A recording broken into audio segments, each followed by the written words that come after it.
2022년 6월 3일 쉴만한 물가교회 온라인 새벽 예배에 오신 여러분들을 주님의 이름으로 환영합니다. 오늘 우리들은 이사야서 3장 16절에서 4장 1절 말씀을 근거해서 하나님 앞에서 우리가 살 길은 겸손입니다 라는 제목을 가지고 함께 하나님의 말씀을 생각해 보기를 원합니다. 하나님을 버리고 이방인들과 손을 잡은 예루살렘과 유다의 지도자들과 백성들이 하나님 앞에서 심판을 받는 것은 너무나도 당연합니다. 우리들은 이사야서 2장 6절에서 22절의 말씀을 통하여 예루살렘과 유다의 백성들이 하나님 앞에서 죄를 짓는 모습들을 생각해 보았습니다. 그들은 이방인들과 손을 잡으면서 자연스럽게 돈을 쫓아 우상을 섬기기 시작하였고 교만하여서 하나님을 의지하지 않고 인생을 의지하기 시작하였습니다. 또한 3장 8절에서 15절의 말씀을 보면 예루살렘과 유다의 지도자들이 언어와 행위로 죄를 지으면서도 하나님 앞에서 회개하지 아니하였고 포도원을 삼켰고 가난한 자들을 짓밟고 또한 가난한 자들의 물건을 착취해서 부를 축적하기 시작하였습니다. 그러므로 하나님의 심판이 예루살렘과 유다의 지도자들과 백성들에게 임하는 것은 너무나도 당연한 결과입니다. 이사야 선지자는 오늘 본문 말씀 이사야서 3장 16절에서 4장 1절 말씀에서 시온의 딸들에게 그 심판의 메시지를 집중하고 있습니다. 시온의 딸들의 1차적인 대상은 예루살렘과 유다 지도자들의 부유층의 여성들입니다. 그들은 남편의 힘을 빌려서 가난한 자들로부터 착취를 하여서 부를 축적했는데 본문 16절에서 23절의 말씀을 보면 그들이 얼마나 교만하고 보석을 좋아하고 성적으로 타락했는지를 우리가 알 수 있습니다. 이러한 모습으로 우리가 시온의 딸들을 생각해 보면 시온의 딸들의 은유적인 대상은 현대를 살아가는 우리들의 삶 가운데에서도 사치와 호화를 좋아하여 자신을 드러내기를 원하는 모든 교만한 사람들입니다. 그러면 하나님께서는 시온의 딸들에게 어떠한 모습을 하나님께서는 책망하고 계십니까? 본문 16절의 말씀을 우리가 읽겠습니다. 여호와께서 또 말씀하시되 시온의 딸들이 교만하여 느린 목, 정을 통하는 눈으로 다니며 아기작거려 걸으며 발로는 쟁쟁한 소리를 낸다 하시도다. 시온의 딸들의 특징이 무엇입니까? 그녀들은 첫 번째로 교만하여서 목을 길게 빼고 다니고 있었고, 두 번째로 성적으로 타락하여서 남자들을 보면 눈을 깜빡깜빡 거리고 있었습니다.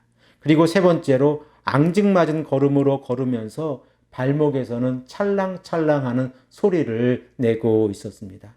또한 18절에서 23절의 말씀을 보면 시온의 딸들은 몸에 21가지의 장식품을 달고 다니고 있었습니다. 이 모든 것들이 약자로부터 강탈해서 불을 만들어서 자신의 몸에 사치를 하고 있는 것을 생각을 해보면 시온의 딸들을 향한 하나님의 심판이 얼마나 강할지 우리가 상상을 하게 되어집니다. 특별히 본문 20절 말씀에 호신부라고 번역이 되어져 있는 히브리어 명사는 부적을 의미합니다. 그리고 이 부적은 단수가 아니라 복수로 기록이 되어져 있는데 시온의 딸들이 부적을 한 장만 가지고 다녔던 것이 아니라 여러 장을 가지고 다니면서 우상을 섬기고 있었다고 하는 것을 우리가 알게 되어집니다. 그러면 시온의 딸들을 향하여 하나님께서는 어떠한 심판을 내리십니까? 우리 다 함께 본문 17절의 말씀을 읽겠습니다. 그러므로 주께서 시온의 딸들의 정수리에 딱지가 생기게 하시며 여호와께서 그들의 하체가 드러나게 하시리라. 먼저 17절 말씀에 하체가 드러나게 하시리라 라고 하는 번역의 문제를 좀 생각해 보기를 원하는데, 본문의 문맥으로서 이 히브리어 명사 포텐이라고 하는 이 단어는 머리의 이마를 의미합니다. 그러므로 우리가 본문 17절의 말씀에 여호와께서 그들의 머리에 이마가 드러나게 하시리라 라고 번역을 하는 것이 바른 번역입니다. 그러면 정수리에 딱지가 진다는 것은 무엇을 의미합니까? 우리가 레위기 13장 2절 말씀을 근거해서 생각을 해보면 나병 환자들이 일그러진 살을 표현할 때에 그 표현이 정수리에 딱지가 지는 것입니다. 결과적으로 17절의 말씀 가운데에서 정수리에 딱지가 진 상태에서 그들의 머리에 이마가 드러나게 한다고 하는 것은 그들이 나병에 걸린 상태에서 자신의 이마를 드러내고 있는 상태에서 걸어 다녀야 한다는 사실입니다. 또한 나병에 걸린 여인이 정수리에 딱지가 져서 진물이 흐르고 있고 그리고 그 머리를 그 정수리의 딱지를 가릴 수 없는 상태에서 걸어 다닌다고 하면 어떠한 남자들이 그 여인들을 보고 호감을 가지겠습니까? 하나님께서는 이 시온의 딸들을 심판하실 때 여기에서 그치시는 것이 아니라 24절의 말씀을 보면 그들의 심판의 강도가 더 높아져 가는 것을 우리가 알게 되어집니다. 우리 다 함께 24절의 말씀을 읽겠습니다.